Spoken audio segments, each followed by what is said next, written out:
औज़ुबिल्लाहि मिनश्शैतानिर्रजीम। बिस्मिल्लाहिर्रहमानिर्रहीम। अस्सलामु अलैकुम वरहमतुल्लाहि वबरकातुहू। मोहतरम जनाब शौकत अली साहब, सदर कुल हिंद मजलिस इत्तेहादुल मुस्लिमीन उत्तर प्रदेश, डॉक्टर अब्दुल मन्नान साहब जो उतरौला विधानसभा से मजलिस इत्तेहादुल मुस्लिमीन के उम्मीदवार हैं, मजलिस इत्तेहादुल मुस्लिमीन के रुकने पार्लिमान मोहतरम जनाब सैयद इम्तियाज जलील साहब, साबिका रुकने असम्बली मुंबई जनाब वारिस पठान साहब, मजलिस इत्तेहादुल मुस्लिमीन के कौमी तर्जुमान मोहतरम जनाब सैयद आसिम वखार साहब, शहनशीन पर तशरीफ फरमा हमारे ज़िले की ख़वातीन की सदर मोहतरमा शाइस्ता जबीन साहिबा, ज़िला सदर मोहतरम जनाब ज़ैद निज़ामुद्दीन साहब, डाइस पर मंच पर बैठे हुए मोहतरम जनाब पंडित राम निवास शुक्ला साहब, हरिराम तिवारी साहब, हरिओम वर्मा साहब, विजय कुमार पांडे साहब, सुरेश वर्मा साहब,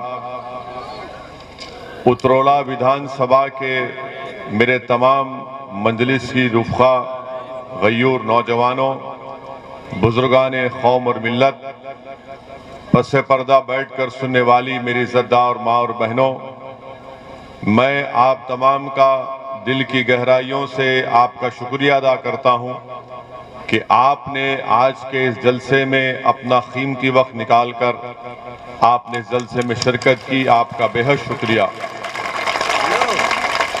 और इतनी बड़ी तादाद में आप तमाम का यहाँ पर जमा होना इस बात का पैगाम देता है कि इंशाअल्लाह ताला जब 3 महीने के अंदर उत्तर प्रदेश में विधानसभा के चुनाव होंगे, इंतखाबात होंगे, तो यकीनन आप तमाम अपनी दुआओं से, अपने वोट से, अपनी वाबस्तगी से, अपने मशवरों से यहाँ से अब की बार इंशाअल्लाह ताला आप एक नया विधायक जिसका नाम डॉक्टर अब्दुल मन्नान होगा, आप उनको कामयाब करेंगे। मेरे अजीज दोस्तों और बुजुर्गों, चौथी बात यह है कि आपको एक अच्छे और मुखलिस शख्स को यहाँ से, इस असेंबली के हलके से, इस विधानसभा से बहैसियते अपना विधायक बनाकर उत्तर प्रदेश की विधानसभा में भेजाना बहुत जरूरी है, क्योंकि ना सिर्फ ये उतरौला बल्कि पूरे बलरामपुर जिले के लिए आपको एक काबिल, बेबाक और निडर विधायक की जरूरत है जो उत्तर प्रदेश की विधानसभा को सिर्फ कामयाब होकर जाकर ना बैठे, बल्कि वो कामयाब होकर उत्तर प्रदेश की विधानसभा में जब उतरौला की जनता उसको भिजाएगी तो वो उतरौला विधानसभा के जो तकालीफ हैं, जो मसाइल हैं, उसका हल तलाश करे। आपकी तकालीफ को वो अपनी जबान से उत्तर प्रदेश की विधानसभा में उठाए, चाहे मुख्यमंत्री किसी का भी हो। उतरौला की जनता को ऐसे एमएलए और विधायक की रुकने असेंबली की जरूरत है जो इस विधानसभा को, जो यहाँ पर तरक्याती काम ठप होकर रह गए, उन काम को हल करवा सके। और मुझे ये कहने में कोई शर्मिंदगी नहीं है कि इस विधानसभा में उतरौला के असेंबली हलके में सबसे बड़ा मसला रोड का मसला है। यहाँ पर रोड है ही नहीं, और मैं तो चाहूंगा कि नरेंद्र मोदी और उत्तर प्रदेश के मुख्यमंत्री गाड़ी में सफर करें, लखनऊ से यहां तक आए और अगर उनकी कमर में और सर में दर्द ना हो तो हम भी कहेंगे कि रोड है यहां पर। उतरौला में, बलरामपुर में कहीं पर भी रोड नाम की चीज नहीं है। रोड की सख्त जरूरत है। मैं आपसे वादा कर रहा हूं कि आप डॉक्टर अब्दुल मन्नान को कामयाब करिए, इंशाअल्लाह ताला हम इस अहम मसले को हल करेंगे। दूसरा, मैं उतरौला विधानसभा के उन किसानों से वादा कर रहा हूं जो गन्ने को उगाते हैं और बजाज चीनी मिल से उनको उनकी कीमत नहीं मिलती। आप डॉक्टर अब्दुल मन्नान को कामयाब करिए। 48 घंटे के अंदर ये विधायक उस चीनी मिल के सामने बैठकर उनका इलाज करवा के आपको अपनी कीमत दिलवाएगा। आप डॉक्टर अब्दुल मन्नान को यहां से अपना एमएलए विधायक बनाइए तो जो पॉलिटेक्निक और आईटीआई कॉलेज की बिल्डिंग का काम बरसों से चल रहा है और अगर यहां से आप डॉक्टर अब्दुल मन्नान को कामयाब नहीं करेंगे तो वो बिल्डिंग का काम सुबह क़यामत तक चलता रहेगा और मुकम्मल नहीं होगा। आप मंदलिस को कामयाब करिए, वो पॉलिटेक्निक और आईटीआई की बिल्डिंग का काम इंशाअल्लाह ताला डॉक्टर अब्दुल मन्नान आपके दुआओं से और आपकी ताईद और ताकत की बिना पर उसको मुकम्मल करवाएंगे। मैं आपसे इस बात का भी वादा कर रहा हूं कि बलरामपुर बल्कि उतरौला से यहां पर ट्रेन अज़ां हो रही है, 1-2 मिनट रुक के अज़ां हो रही है।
बिस्मिल्लाहिर्रहमानिर्रहीम। मैं आपसे अर्ज कर रहा था कि इस विधानसभा में रेलवे लाइन नहीं है। बीजेपी ने वादा किया था कि उतरौला से बलरामपुर होते हुए बहरेश तक एक रेल की लाइन डाली जाएगी, मगर वो काम नहीं हुआ। मैं आपसे वादा करता हूं कि इंशाअल्लाह ताला पार्लियामेंट के इस सेशन में मैं या इम्तियाज जलील साहब इस बात को पार्लियामेंट में उठाएंगे कि उतरौला से एक रेलवे की लाइन का काम शुरू किया जाए।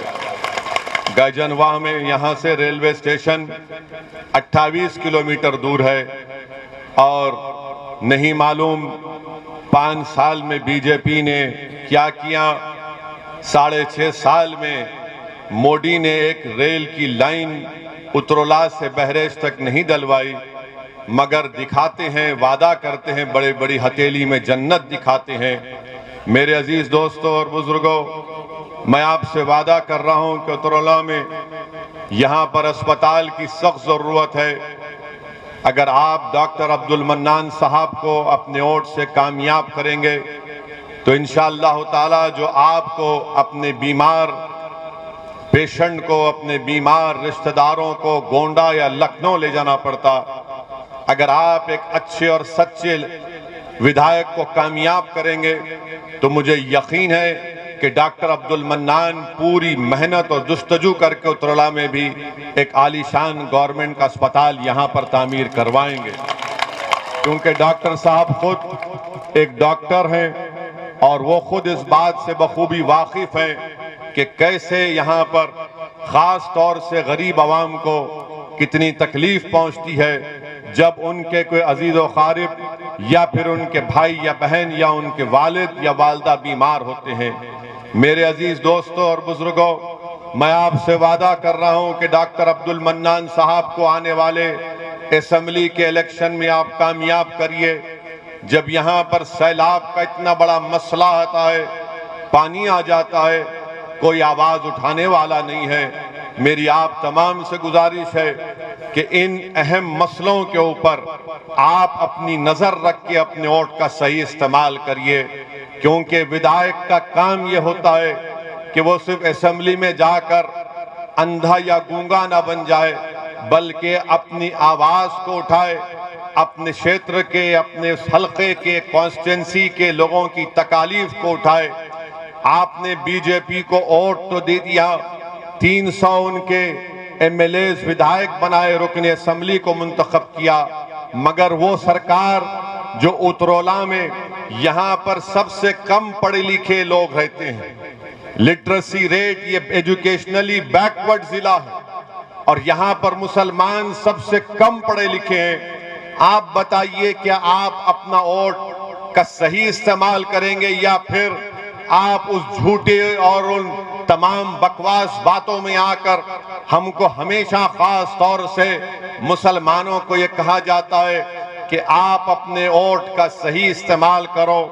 अब जब असेंबली का इलेक्शन करीब आ रहा है तो ये जो हमारे मुसलमानों के दरमियान में जो इन बड़ी बड़ी पार्टियों के दल्ले हैं, वो आपके दरमियान में आकर मुसलमानों से शैतान जिस तरह एक इंसान के कान में खुसखुस करता है, उस तरह आकर कहेंगे कि भाइयों, ये इलेक्शन हमारे जिंदगी मौत का इलेक्शन है, अपने वोट का इस्तेमाल ओवैसी के हक में मत करो, वरना वोट का इस्तेमाल अगर ओवैसी के पार्टी के हक में करोगे तो वोट डिवाइड हो जाएगा। मैं उन तमाम लोगों से कह रहा हूं, तुम इब्लीस की तरह कानों में जाकर ये मत पढ़ो, बल्कि आओ और हमसे बात करके बताओ हमको, हम तुमको दलील देंगे, दलाइल की बुनियाद पर हम इनको बता देंगे कि मुसलमानों के वोट की वजह से बीजेपी नहीं जीत रही है। बीजेपी अगर मुल्क में 2 मरतबा नरेंद्र मोदी भारत के प्रधानमंत्री बने हैं और उत्तर प्रदेश में अगर बीजेपी की सरकार बनी है और अगर उत्तर प्रदेश में 2014 में समाजवादी, बीएसपी, कांग्रेस नाकाम हुई और बीजेपी के 70 के करीब 2014 में उनके एमपी कामयाब हुए और 17 में समाजवादी और कांग्रेस ने मिलकर इलेक्शन लड़ा, तब भी 300 असेंबली सीट पर बीजेपी कामयाब हो गई। 19 का इलेक्शन आया पार्लियामेंट का 2019 का, तो समाजवादी और बीएसपी मिलकर लड़े, तब भी सिर्फ 15 लोकसभा की सीट पर कामयाबी हासिल करे। बाकी पार्लियामेंट की सांसद की सीटों पर बीजेपी कामयाब हो गई। मैं आपको बड़ी ईमानदारी से कह रहा हूं और पूरी जिम्मेदारी के साथ आपसे कह रहा हूं कि 2014 में भी भारत के मुसलमानों में सिर्फ 8% मुसलमानों ने बीजेपी को वोट दिया था और 2014 में नरेंद्र मोदी को 34% हमारे हिंदू भाइयों ने वोट दिया था और जब 2017 के असेंबली के उत्तर प्रदेश के इंतखाबात आए तो 40% हमारे हिंदू भाइयों ने बीजेपी को वोट दिया। जब 2019 के पार्लियामेंट के इलेक्शन आए तो उत्तर प्रदेश में 75% हमारे हिंदू भाइयों ने बीजेपी को वोट दिया 2019 में 75% मुसलमानों ने समाजवादी और बीएसपी को वोट दिया, तब भी उनके 15 जीते। मैं उत्तरोला के उन तमाम जिम्मेदारों से अर्ज कर रहा हूं, खास तौर से यहां पर जो सेकुलर जहन रखने वाले हमारे हिंदू भाई और बहन हैं, हमारे दलित और ओबीसी भाई और बहन हैं, हमारे मुसलमान हैं, मैं उनसे कह रहा हूं कि ये आदादो शुमार है, ये रिकॉर्ड मैं आपके सामने रख रहा हूं, फैसला आपको करना है। अपने वोट को जाया मत करो।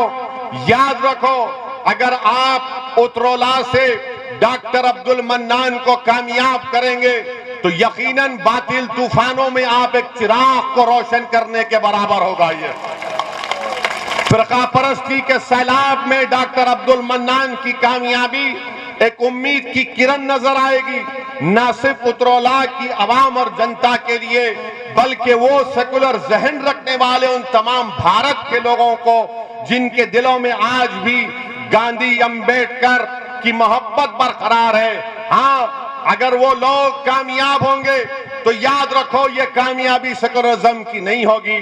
आपको और मुसलमानों को खास तौर से ये कहा जाता है कि सेकुलरिज्म को बचाना है, सेकुलरिज्म को बचाना है। मैं इनसे पूछना चाहता हूं, क्या सेकुलरिज्म को बचाना सिर्फ भारत के मुसलमानों की जिम्मेदारी है? क्या सेकुलरिज्म को बचाना हिंदुओं की जिम्मेदारी नहीं है? क्या सेकुलरिज्म को बचाना 9% यादवों की नहीं है? 9% यादव है और 2-2 मर्तबा उनका मुख्यमंत्री बन जाता है। क्या सेकुलरिज्म को बचाना हमारे दलित भाइयों की जिम्मेदारी नहीं है? क्या सेकुलरिज्म को बचाना हमारे ओबीसी भाइयों की जिम्मेदारी नहीं है? क्यों नहीं ये सब लोग मिलकर इनसे कहते हैं कि सेकुलरिज्म को बचाओ, मगर सेकुलरिज्म को बचाना सिर्फ मुसलमानों के गले में जिम्मेदारी डाल दी जाती है। हमारे गले में सांप डाल दिया जाता है और हम इस सांप से बचाने की अपने आप को कोशिश करते हैं। ये सांप हमको ही डसता है, उनको नहीं डसता। हम बर्बाद होकर रह गए। 60 साल भारत के मुसलमानों ने सेकुलरिज्म के नाम पर इन तमाम नाम निहाद सेकुलर पार्टियों को वोट दिया। बताओ क्या हासिल किया आपने? बताओ मुसलमानों, बताओ आपने क्या हासिल किया? आपने समाजवादी को इख्तियार दिया, मुलायम सिंह यादव को मुख्यमंत्री बनाया, आपने वोट दिया, अखिलेश को मुख्यमंत्री बना दिया, आपने बहन मायावती को मुख्यमंत्री बनाया, उससे पहले बरसों आपने लोकदल और कांग्रेस को वोट दिया। अरे बताओ, क्या तुम्हारे पास कोई तरक्की हुई? क्या तुमने कुछ हासिल किया? ये भी आपको बता रहा हूं कि हुकूमत की तरफ से ये बात नहीं बताई जाती, बल्कि माहिरीन ये कहते हैं कि भारत में अगर कोई बेटा अपने बाप से कम कमाता है, अगर कोई बेटा अपने बाप से कम पढ़ा लिखा है, अगर कोई बेटा अपने बाप से गरीब है, वो कौन है? वो मुसलमान है, वो मुसलमान है। और मैं सच्चाई के साथ आपसे कह रहा हूं, अपने घर में अपने बेटे को देखो, कहां है तुम और कहां है तुम्हारा बेटा? तुम अपनी जवानी में अगर आज कोई 60 साल का है तो अपने दिल पर हाथ रखकर पूछो कि अगर तुम्हारा बेटा 25 साल का है तो तुम 25 साल में क्या कमाते थे? उससे कम तुम्हारा बेटा आज कमा रहा है। इसको इंटरजेनरेशन मोबिलिटी कहती है। ये मुसलमानों में सबसे कम है। सबसे उत्तर प्रदेश में सिर्फ 2% मुसलमान ग्रेजुएट होते हैं, सिर्फ 2%। उत्तर प्रदेश में सबसे ज्यादा बच्चे और बच्चियां स्कूल के बाहर है, मुसलमान है। कौन इसका जिम्मेदार है? ओवैसी जिम्मेदार है। कौन जिम्मेदार है इसका? इसका जिम्मेदार आप हैं, क्योंकि आपको धोखा दिया गया। आपको हर चुनाव में आकर कहा गया कि जिंदगी और मौत की बात है, सेकुलरिज्म का मामला है, मुसलमानों एक होकर कभी समाजवादी को दे दो, कभी बीएसपी को दे दो। मुसलमानों, इस चुनाव में तुमको एक होना है अपने लिए, अपने मुस्तकबिल के लिए, अपने नौजवानों के मुस्तकबिल के लिए। आपने हमेशा वोट दिया इन पार्टियों को, मगर क्या तुमने कभी वोट दिया अपने आप को? क्या तुमने वोट दिया अपनी तरक्की के लिए, अपने बच्चों के स्कूल के लिए, उत्तरोला में एक रेलवे की लाइन के लिए, उत्तरोला में स्कूल और पॉलिटेक्निक के लिए, उत्तरोला में चीनी के मिल में कीमतों को दिलाने के लिए? यही बात मैं आपसे अर्ज करने आया हूं कि आपको अपने वोट का सही इस्तेमाल करना है। डरने और घबराने की जरूरत नहीं है।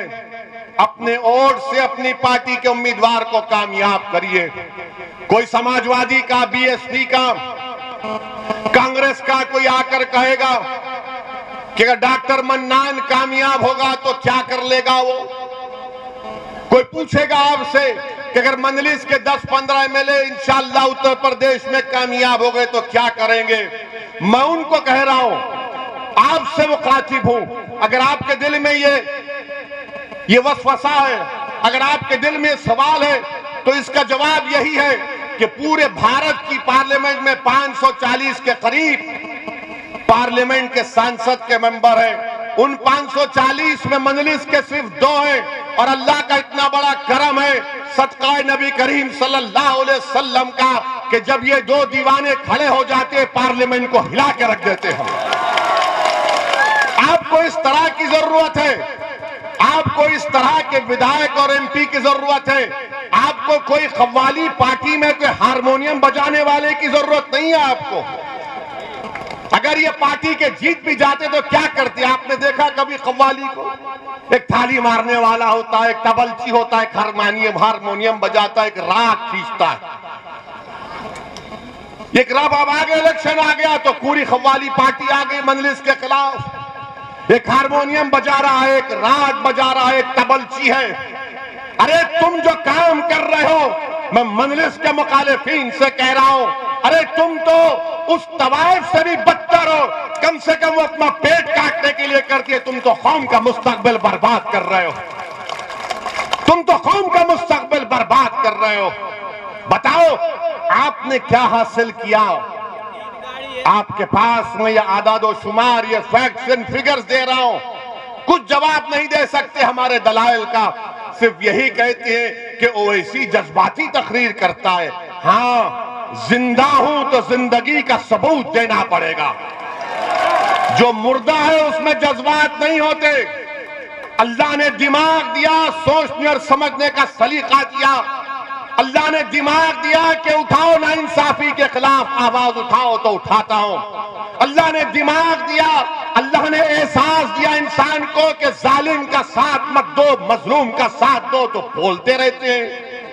अब जो मुर्दा हो चुके हैं, जिनका जमीर मर चुका, जिनकी आंखों पर पर्दा पड़ चुका, जिनके पास सोचने और समझने का सलीका छीन लिया गया, वो क्या महसूस करेंगे किसी मजलूम की तकलीफ को। वो सिर्फ इलेक्शन में आकर कहेंगे कि सेकुलरिज्म को बचाओ, वोट को टूटने मत दो, इनको कामयाब करो।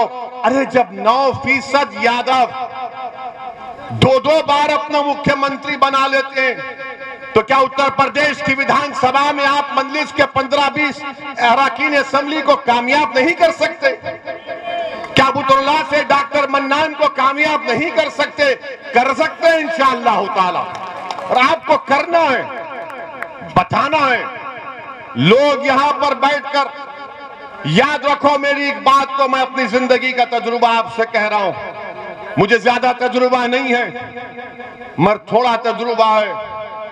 इंसान जब एक मरहले पर पहुंच जाता है ना, जहां पर उसको फैसला लेना है, तो हमेशा याद रखो, दिमाग आपसे कहेगा खतरा मत मोल ले।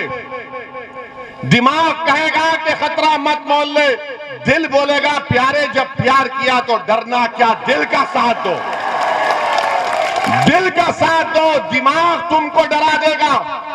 तुम दिमाग से पूछोगे अल्लाह कहाँ है, तो दिमाग से सवाल, दिमाग बोलेगा कहाँ है अल्लाह, दिल बोलेगा अरे प्यारे जमीन और आसमान का खालिक तो वही है।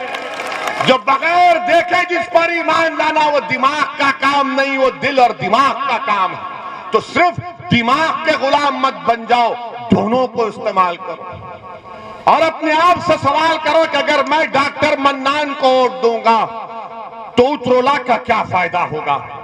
मैं डॉक्टर मन्नान को वोट दूंगा तो उत्तरोला के भाईचारगी का मजबूत होगी। अगर मैं डॉक्टर मन्नान को वोट दूंगा तो यहां पर रोडें बनेंगी, अगर मैं डॉक्टर मन्नान को वोट दूंगा यहां पर अस्पताल बनेगा, अगर डॉक्टर मन्नान को वोट दूंगा तो पीने के पानी का मसला हल होगा, अगर मैं डॉक्टर मन्नान को वोट दूंगा तो क्या मेरा विधायक लखनऊ जब जाएगा तो क्या खाली अपनी गाड़ी में टाई टाई लगाकर खामोश हो जाएगा, या फिर असेंबली में जाकर लखनऊ की विधानसभा में आपकी आवाज बनेगा, लखनऊ की हुकूमत के सामने आपके मसाइल को बयान करेगा? ये फैसला आपसे लेने की मैं गुजारिश कर रहा हूं। इन बात पर आप गौर करो।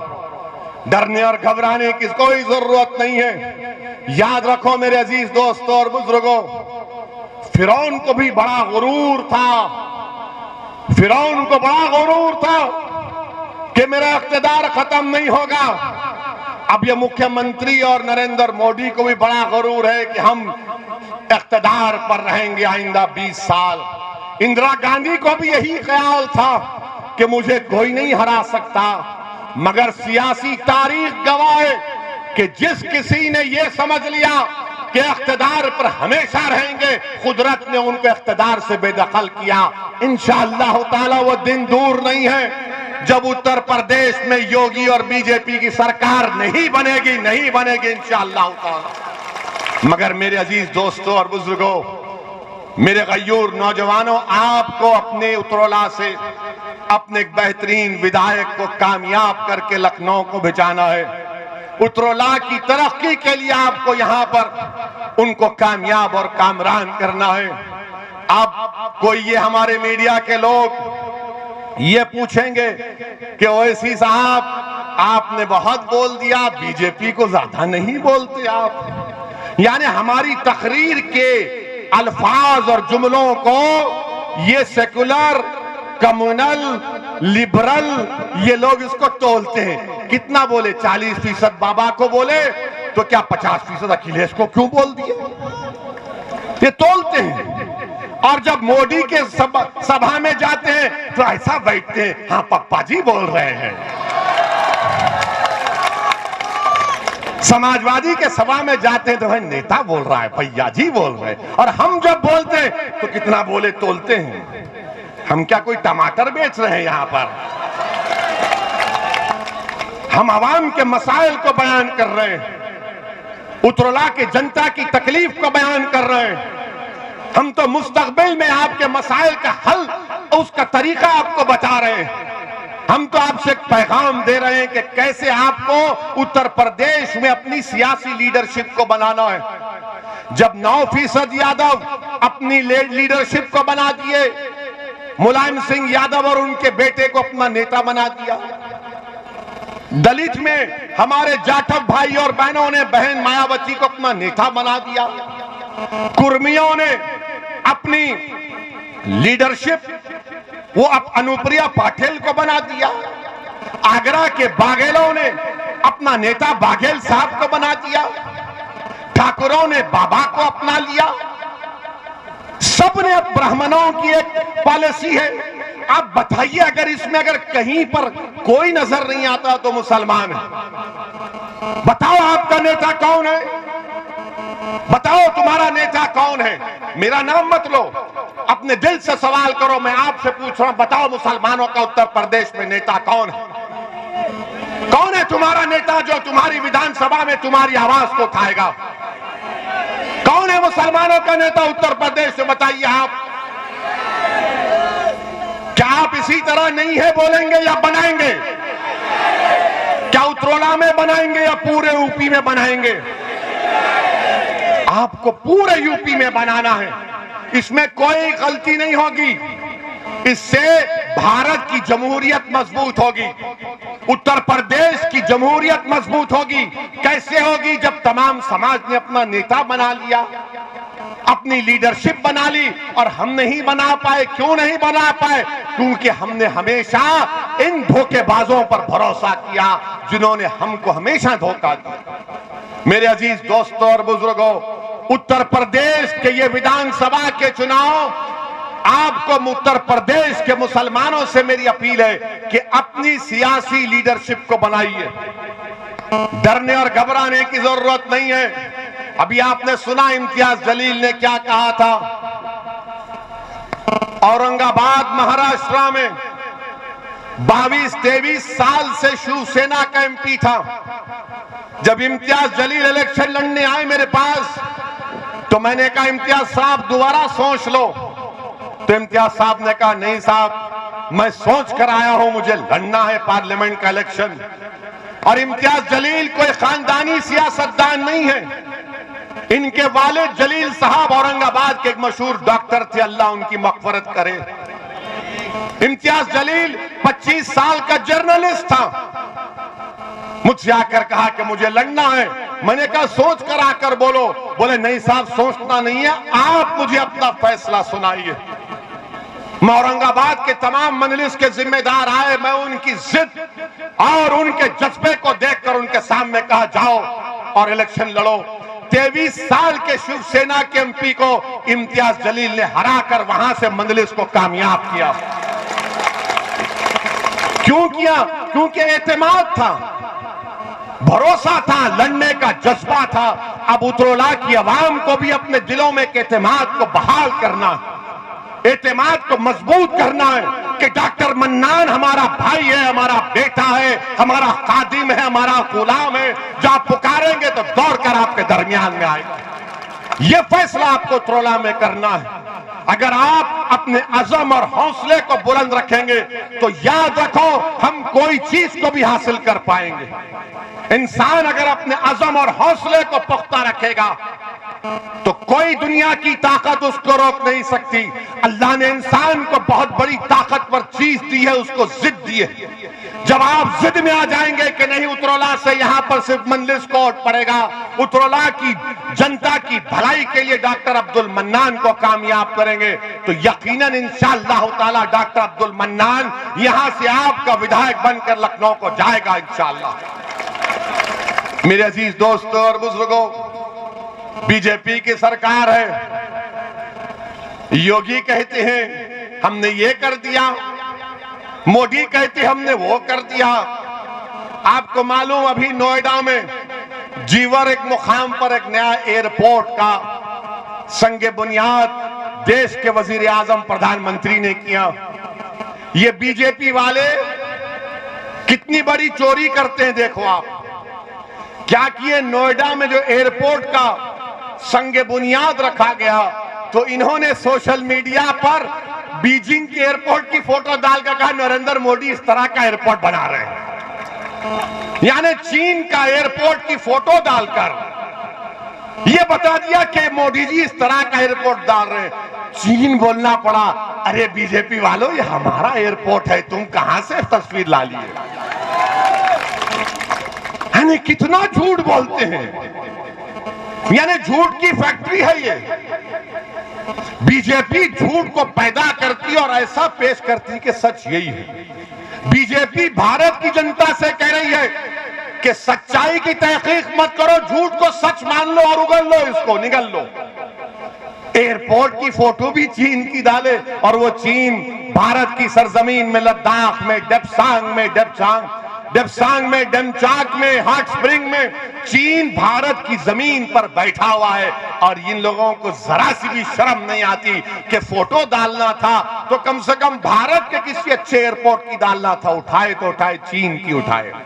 हाय मोदी जी, कितनी मोहब्बत है चीन से आपको, कितनी मोहब्बत है देश के प्रधानमंत्री को।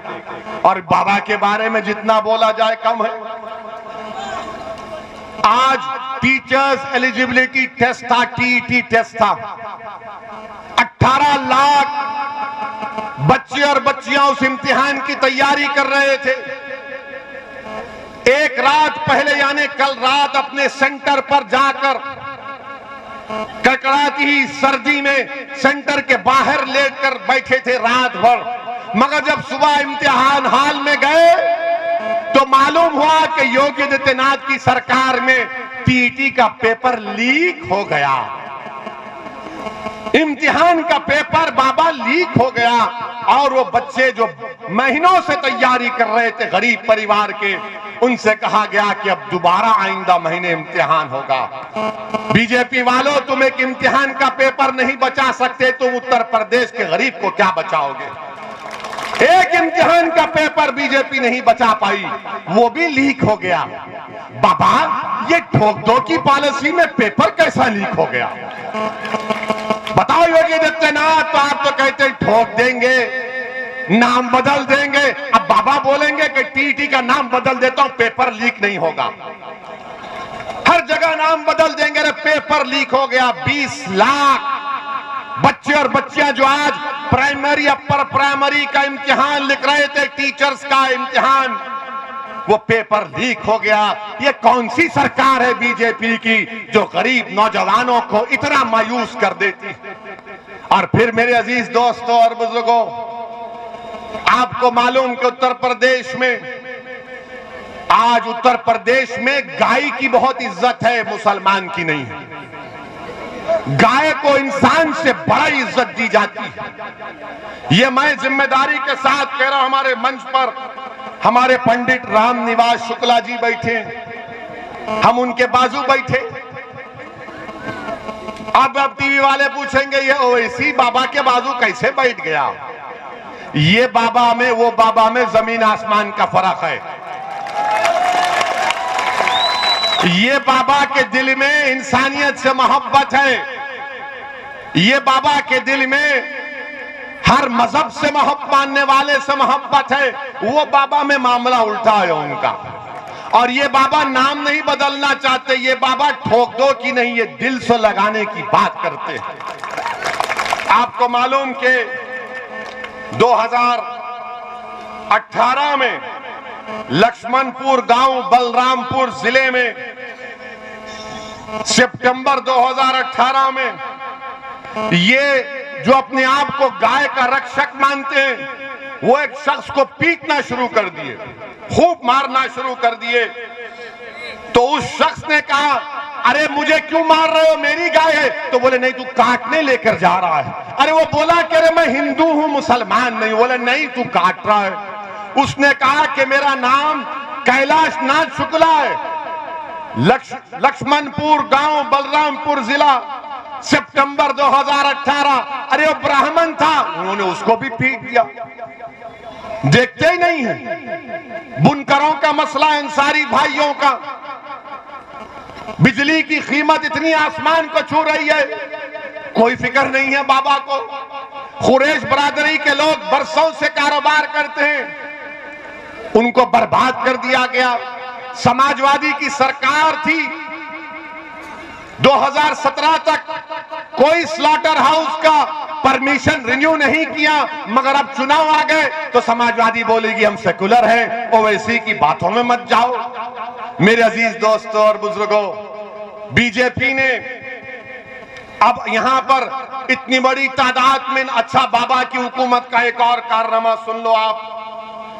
नरेंद्र मोदी की सरकार में नीति आयोग है। नीति आयोग ने लिखा कि पूरे भारत में सबसे ज्यादा गरीब लोग बिहार में हैं, 52%, फिर झारखंड में शायद 45 या 47, और तीसरे कहां पर है सबसे ज्यादा गरीब? कहां है? जोर से बोलो, डरो मत। दिल्ली की मोदी की नीति आयोग की रिपोर्ट कह रही है कि योगी आदित्यनाथ की सरकार है, बीजेपी की सरकार है, मोदी प्रधानमंत्री, योगी मुख्यमंत्री, और भारत में तीसरे सबसे ज्यादा गरीब लोग किसी प्रदेश में रहते हो तो उत्तर प्रदेश में रहते हैं। मुबारक हो योगी, क्या सरकार है! डबल इंजन की सरकार है ये। इतना डबल इंजन है कि गरीबी बढ़ती गई। पेट्रोल की कीमत, डीजल की कीमत आसमानों को छू रही है। गन्ने की बात नहीं करेंगे, जिन्ना की बात करेंगे। गन्ने की कीमत की बात नहीं करेंगे, जिन्ना की बात करेंगे। अरे जिन्ना से हमको कोई वास्ता ही नहीं है। उस जिन को तो हमने बंद करके 75 साल पहले फेंक दिया कि जा पाकिस्तान, ये भारत मेरा है। मगर योगी और बीजेपी आरएसएस को जिन्ना जिन्ना की फिक्र, हमको गन्ने गन्ने की कीमत की फिक्र। मेरे अजीज दोस्तों और बुजुर्गों, और फिर उत्तर प्रदेश में ये आपको बड़ी तकलीफ होगी बीजेपी के लोगों को। यहां पर 25 और 29 साल के नौजवान कितने हैं? हाथ तो उठाओ, डरो मत। अच्छा, आप मेरी बात सुनो, हाथ नीचे रख लो। अटेंडेंस में आपका नाम लिखा गया। 25 और 29 साल के दरमियान में 2017 में 15% ऐसे बच्चों को नौकरी की जरूरत थी 2017 में। अब 2021 में वो बढ़ते बढ़ते 23% हो चुके हैं। 25 और 29 साल के बच्चे 23% को नौकरी की जरूरत है। तो योगी आदित्यनाथ और मोदी ने क्या किया? नौकरी मत कर, गाय रक्षक बन जाओ। नौकरी मत कर, मॉब लिंचिंग में लपेट जाओ। नौकरी मत कर, ये देख के कोई मजहब तो तब्दील नहीं कर रहा है। अरे नौजवानों, क्या तुमको नौकरी नहीं चाहिए? और फिर यहां पर आप ये भी बता दो कि यहां पर 20 और 24 साल के दरमियान में कितने नौजवान हैं? 20 और 24 साल के दरमियान में मैं आपको एक बुरी खबर सुना रहा हूं। मैं आपको एक बुरी खबर सुना रहा हूं। 5 साल पहले 23% 20 और 24 साल के बच्चों को नौकरी की जरूरत थी। वो बढ़ते बढ़ते अब 31% हो गया, 31% हो गया। बताओ मोदी जी, ये कौन सा डबल इंजन है? चलता ही नहीं है। लखनऊ में ही रुक जाता, तुम दिल्ली से बाहर ही नहीं निकलते। मगर मोदी जी हर इतवार को आकर बोलते हैं, मन की बात सुन लो। मन की बात यह है कि भारत के नौजवान के पास नौकरी नहीं है। मन की बात यह है कि सरसों के तेल की कीमत आसमानों को छू रही है। मन की बात यह है मोदी जी कि कीमतों की वजह से भारत का गरीब, चाहे मुसलमान हो, दलित हो, ब्राह्मण हो, ओबीसी हो, सब परेशान है। इसका इलाज बताओ। तो मोदी जी कहेंगे, इसका इलाज मेरे पास नहीं है। इसका इलाज सिर्फ यही है कि मुझे तुम वोट डालते रहो, हम कीमतों में इजाफा करते रहेंगे। मेरे अजीज दोस्तों और बुजुर्गों, ये चुनाव बड़े ही अहम है। मेरी आपसे गुजारिश है कि अपनी सियासी लीडरशिप को बनाइए। डरने और घबराने की जरूरत नहीं है। मैं मजलिस के इत्तेहादुल मुस्लिमीन के जिम्मेदारान यहां पर आए हैं और इंशाअल्लाह ताला सुबह क़यामत तक आते रहेंगे। मैं सिर्फ एक इलेक्शन या 2 इलेक्शन लड़ने के लिए नहीं आया हूं। मैं आया हूं तो अल्लाह जब तक जिंदा रखेगा मैं आता रहूंगा। मेरी जमात को आप अपने दुआओं से मजबूत करते रहेंगे। मुझे आपके खून की जरूरत नहीं है, मुझे आपकी दुआओं की जरूरत है। मुझे तुम्हारे खून की जरूरत नहीं है, मुझे तुम्हारे दुआओं की जरूरत है। मुझे तुम्हारी दुआओं की जरूरत है। मैं यहां पर अपनी मकबूलियत, अपनी अना के लिए नहीं आया हूं, न कभी आऊंगा। मैं यहां पर मुसलमानों के लीडरशिप को बनाने आया हूं, जैसे दीगर समाज ने अपनी लीडरशिप बनाई। उत्तर प्रदेश में मुसलमानों को अपनी लीडरशिप बनाना पड़ेगा। मैं यहां पर इसलिए आया हूं कि भारत में मुसलमानों के लिए एक और अहम मसला है CAA का। CAA का कानून मुसलमानों के लिए जिंदगी और मौत का कानून है। ये याद रखो मेरी इस बात को। योगी आदित्यनाथ हमको धमकी दे रहे हैं कि एक शख्स आ रहा है और माहौल को बिगाड़ रहा है। योगी आदित्यनाथ, उत्तर प्रदेश में कितना अच्छा माहौल हमने देख लिया। आज TET का इम्तिहान में पेपर लीक हो गया, मगर मैं भारत के मुसलमानों से और उत्तर प्रदेश के मुसलमानों से, उत्तर प्रदेश के सेकुलर जहन रखने वाले हिंदू भाइयों से कह रहा हूं कि CAA कानून के खिलाफ हमको आवाज उठाना है। इस कानून को नरेंद्र मोदी की सरकार को वापस लेना है। जैसा किसानों के एहतजाज पर मोदी ने उन किसान कानून को वापस लिया, ये कानून भी भारत के संविधान के खिलाफ है। ये मजहब की बुनियाद पर बनाया गया। मगर जब मैं इस बात का मुतालबा करता हूं, पूरी पार्लियामेंट में एक तरफ असदुद्दीन ओवैसी भारत के मुसलमानों की आवाज बनकर उनका नुमाइंदा बनने की कोशिश करते हुए, मैं और इम्तियाज जलील ने इस कानून को बीजेपी के 300 एमपीओं के सामने कहा कि जिस तरह गांधी ने उस वक्त के अफ्रीका में सफेद फार्म हुकूमत के गलत कानून को फाड़ दिया था, ओवैसी भी इस कानून को फाड़ता है, इस कानून को रिजेक्ट करते हैं।